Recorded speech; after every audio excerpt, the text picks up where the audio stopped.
Welcome back and thank you for staying with Business Today. Now, access to justice is a fundamental right for every citizen, but in many countries, including Kenya, it remains a challenge, especially for low-income individuals who often cannot afford legal representation.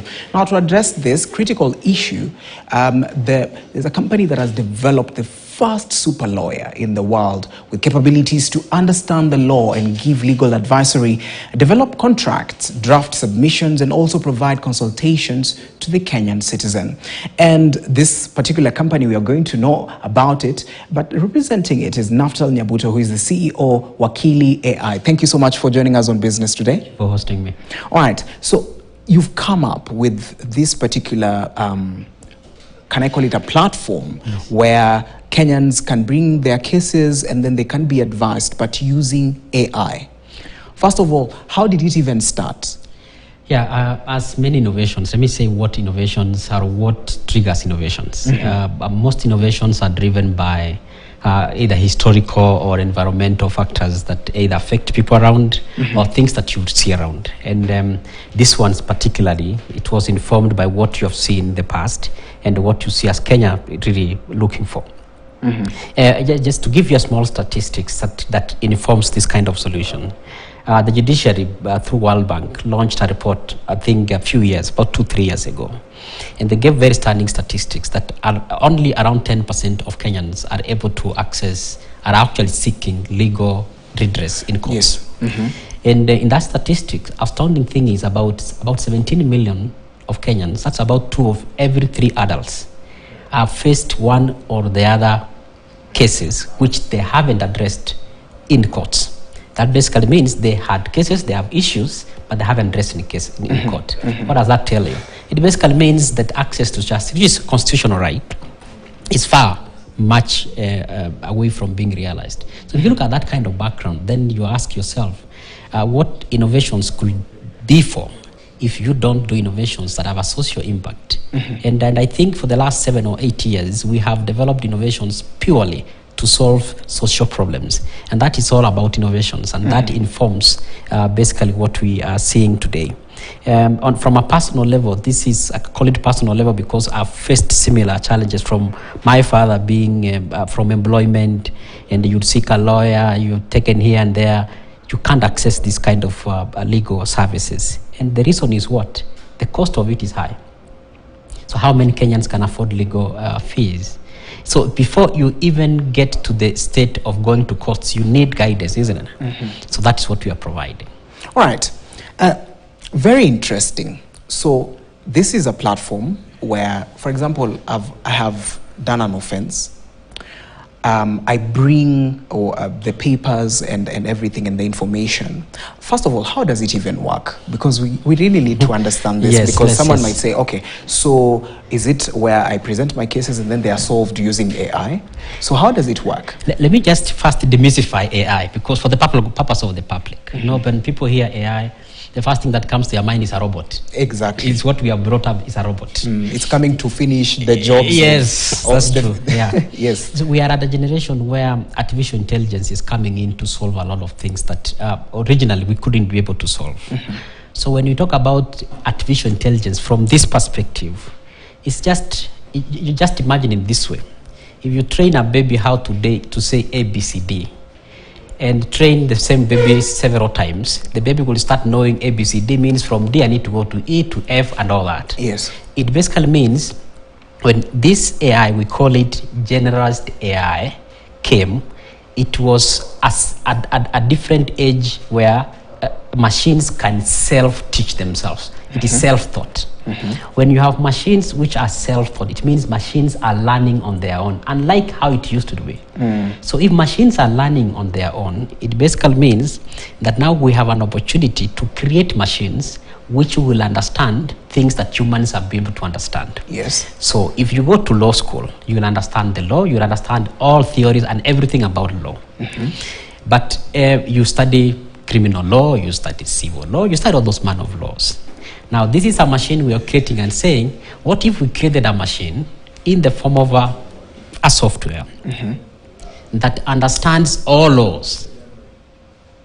So if it understands all laws, it actually even teaches itself. It basically means it understands the cases which have been ruled in the past in the Kenyan courts. It understands other schools of thought, which are in the books somewhere. It combines all this to make one super person. So he understands everything about law. So take this person in a machine format, tell you now, me as Naftal, now today you are going to consult this machine called Wakili AI. So just like a WhatsApp chat, what will you go there? You will go and say, today I had a marital issue or I want to divorce. What should I do? You will ask it in that natural language. Then the machine will tell you, sorry for that. This is the process you need to follow. This is the laws under the constitution that protects you. Then you will start the conversation. The conversation is like a human being. So it's not a Google where you are searching and seeing things. That's the difference. It's a human being in the form of a machine, except this human being is super, meaning he understands everything that the law has. And that's not to discriminate, so you're not worried about my privacy and everything. You tell him everything. So that is what wakili.org does. Okay. All right. And now, because this is a very, very interesting sort of platform that really has come in to try and solve some issues and also ease in the access to law. And how has it been for you? For example, since when it started or when you launched it up to this time, and the awareness that Kenyans need to get. And first of all, does someone have to pay maybe some fee? Because accessing a lawyer, you have to pay some legal fees. So therefore, if you access this particular platform, are you going to be charged anything? And what goes into using this particular platform? First, as I mentioned, the background of coming up with this platform is purely from a social impact perspective. It was not meant for commercial purpose.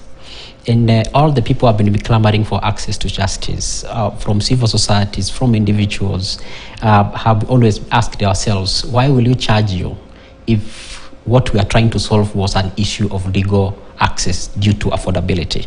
So we made the platform open. Open means it's free.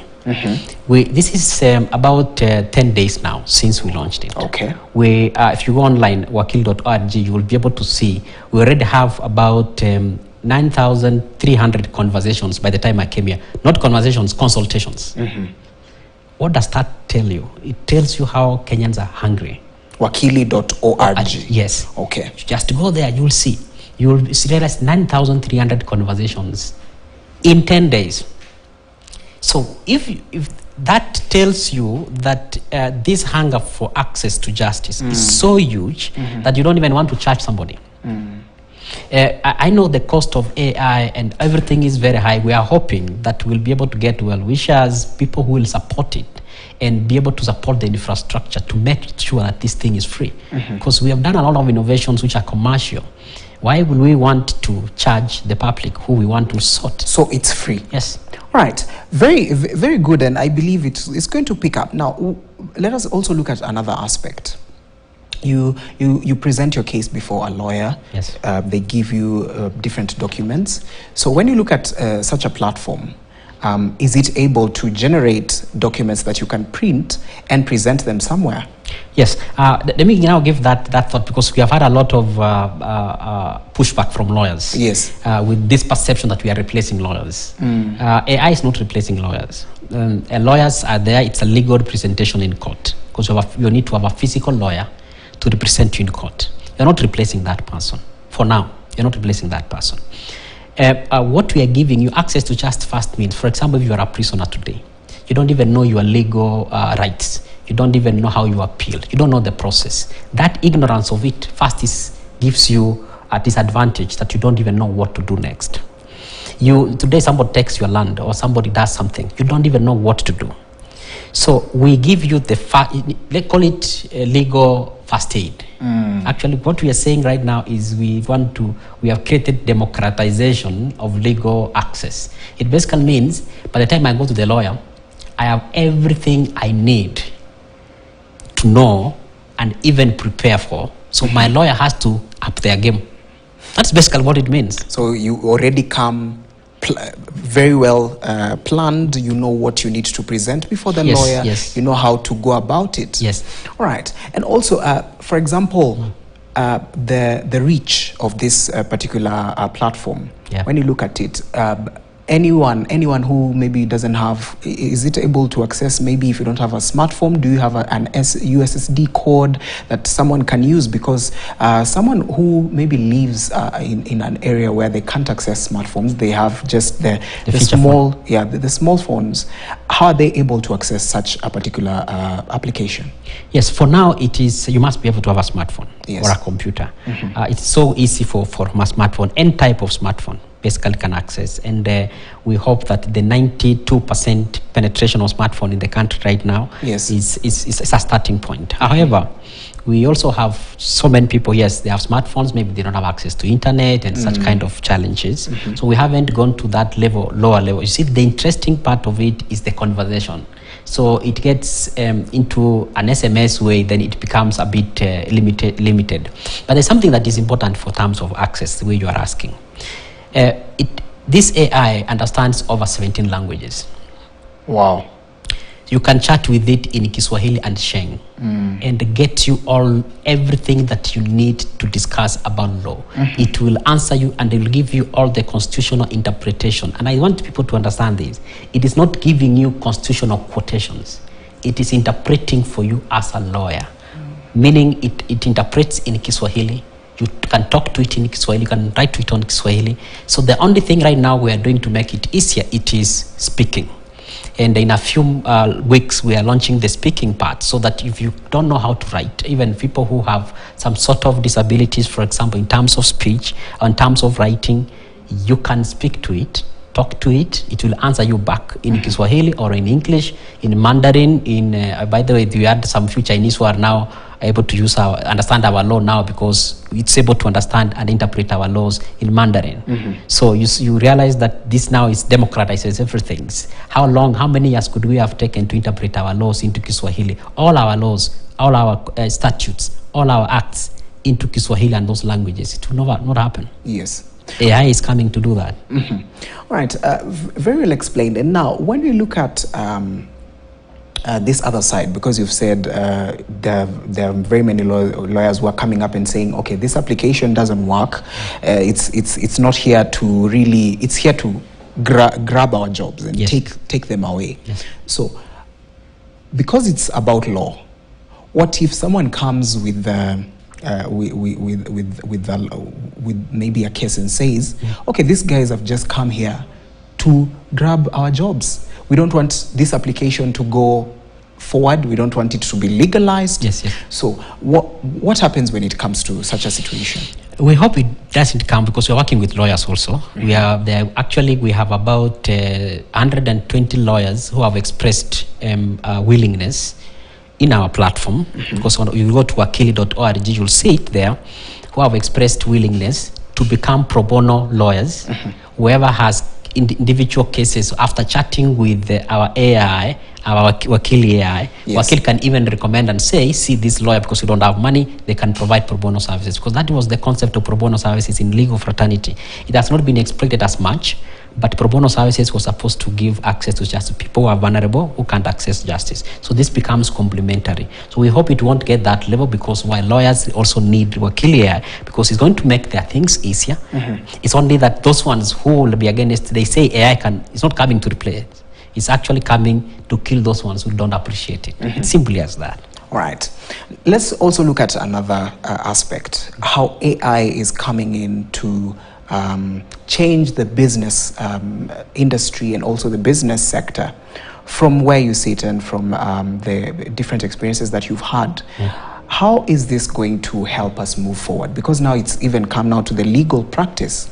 Yes, actually that is the fun part, because the legal practice was very well guarded. It is the only place nobody thinks can somebody disrupt here. But I've been in the ICT industry for many years, and we have developed solutions quite long for a lot of industries right now. And I can tell you for certain that this is the only time in the world right now something is coming that nobody's uncertain, everybody's uncertain in terms of the impact it will have, in terms of jobs, in terms of economies, and there's a panic mode. When internet came in 90s, there was usually call the internet boom, and everybody panicked around, and people invested and everything. But if you look at AI industry right now, in this year, for example, we have had about $23 billion invested in the first 2 quarters in AI. And if you look at that market right now, it's approximated that by the end of the year, we're having about $1.something trillion. The industry by 2030 is looked at around $20 to $30 trillion industry of AI. What does that tell you? It tells you it's going to disrupt everything as we know it. The approximation is that for markets which are advanced, we are likely to have around 40 to 45% of jobs in specific sectors being replaced. So if you look at that and you say if you are replacing those jobs, then you see, so what is the actual direct impact? There are those ones who argue, from me, for example, proponents who say it's not coming to really replace. It can be able to create a lot of efficiency and open opportunities to create new other type of jobs. Okay. But also it's going to make us easier. It's going to help us not to do jobs that we ordinarily not supposed to be doing. Maybe have more time for holiday and have more time to relax. But work will be done. Yes. Because we are too manualized. And I think it's important we look at it from that level, and then we say a country like Kenya and Africa basically, because this is something for Africa and for Kenya. What are some of the social areas or social impacts that the AI can come and solve from the public sector perspective, in terms of service delivery, in terms of governance, in terms of transparency? It can be in terms of access to information. Can be in terms of agriculture. People talk about climate change, gender-based violence. All those things are going to be solved, are going to be made easier to solve by AI. It's only that maybe a lot of people are not looking at it from that perspective. Yes. But look at the commercial perspective from businesses, industries, businesses from banks, such service industry, insurance, manufacturing. These are industries, those ones who will adopt it fast. It is going to be a major impact economically, because when you create efficiency, what you're likely to do is reduce the cost of doing business. If you reduce the cost of business, means more profitability. If you need profitability, you can create more jobs. And I think that is perspective of business environment that Kenya needs to look at. It's only that I'm worried that nobody is really, a lot of people are not looking at it from the policy perspective on exactly why and how the conversation needs to come down. But I think Wakili has raised conversations that this thing is here. I believe so. I believe so. And even as we now come to a close of this conversation, let us look at when it comes to, you had mentioned it earlier when we started the conversation, when you were talking about data protection. Yes. Because someone might say, okay, I'm giving out my case, I'm presenting everything that I have done, maybe this and this and this has happened. How am I sure that it is safe, and how am I sure that it's not going to be shared anywhere else? Yes, it is important. First, when you are chatting with AI, it does not keep your information, because at that point, at the point of chatting, is anonymous, because the AI doesn't know you in actual sense. And the second part of level is where it even recommends you, tells you now you can be able to see a lawyer, because lawyer-client confidentiality is a legal issue, where now you are able to disclose your evidence, because you are not giving Wakili AI any type of evidence. You are basically seeking first-level consultations. Yes. And that first-level consultations give you guideline, gives you guidance, tells you what you need to do. It's only that now when you go to other levels of confidentiality, when it comes to the law firms using our AI to transform how they do business, because that is another big level that law firms are now appreciating and saying, oh, why can't we use AI for research? Why can't we use it for preparation of cases? Do you know this AI can be able to transform your case turnaround time preparation by almost 80%? So you are having, the only problem, the people who jobs will be lost are paralegals. Why have 20 paralegals? AI can do what 20 paralegals can be able to do in terms of research, can prepare you for submission, can be able to prepare your cases, can be able to look and edit your submissions, can give you the defense, can give you strategies, can even analyze the past cases of a similar nature and be able to predict the likelihood of judgment that the judge is likely to give. Okay. People have not seen how impactful and uncertain is when you have a machine that is self-learning. All right. Thank you so much, Naftal Nyabuto, for that. That is the CEO, Wakili AI, and he has said, if you want to get this to this platform, just go to wakili.org. And if you have those cases that maybe you didn't know how they're supposed to be solved, you just go and chat on wakili.org. Then we've come to the end of this conversation, and thank you so much for joining us on this edition of Business Today. My name is Kelvin Yakundi. Stick around. BU KTN is coming up next.